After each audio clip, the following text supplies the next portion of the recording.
검찰 비상계엄 특별수사본부와 경찰과 공처의 공조수사본부가 윤석열 대통령에게 잇따라 소환을 통보했습니다. 결국 조사에 응할지가 관심인데 수사기관의 요청에 불응할 경우 체포영장 수순을 밟는 게 아니냐는 전망이 나옵니다. 조성음 기자입니다.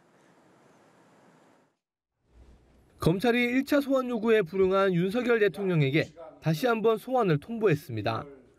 1차 소환 통보 당시와 마찬가지로 공문과 우편을 모두 대통령실로 보냈습니다. 단 검찰은 구체적인 소환 요청 날짜와 시간은 확인해 줄 수 없다는 입장입니다. 검찰은 지난 11일 윤 대통령에게 탄핵소추안 가결 다음 날인 15일 오전 10시에 서울중앙지검으로 출석을 통보했지만 윤 대통령은 모습을 드러내지 않았습니다. 윤 대통령 측의 변호인단 구성이 완료되지 않았다는 게 사유로 알려졌습니다.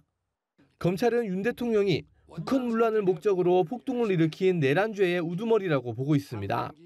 비상계엄의 핵심 인물인 김용현 전 국방장관을 시작으로 여인영 국군방첩사령관 등 군 수뇌부의 신병을 확보한 만큼 정점에 있는 윤 대통령에 대한 혐의 다지기도 어느 정도 이뤄진 것으로 보입니다.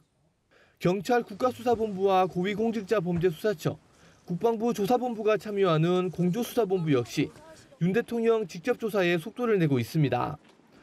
공조부는 윤 대통령에게 오는 18일 오전 10시 정부과천청사에 있는 공수처로 출석할 것을 요청했습니다. 이제 관심은 윤 대통령이 소환 요구에 응할지, 조사를 받는다면 어디서 받을지입니다. 법조계에선 두 기관 중 윤 대통령을 먼저 조사하는 기관이 이번 내란 사태 수사 주도권을 가져갈 것이라는 분석이 많습니다. 다만 윤 대통령이 수사기관들의 조사 요구에 아예 불응할 가능성도 있습니다. 이럴 경우 검찰과 공조본 모두 체포영장 청구를 시도할 수 있다는 전망이 나옵니다. 형사소송법에 따르면 피의자가 죄를 범했다고 의심할 만한 상당한 이유가 있고 정당한 이유 없이 출석 요구에 불응할 때는 체포영장을 발부받아 신병을 확보할 수 있습니다. 연합뉴스 TV 조성음입니다.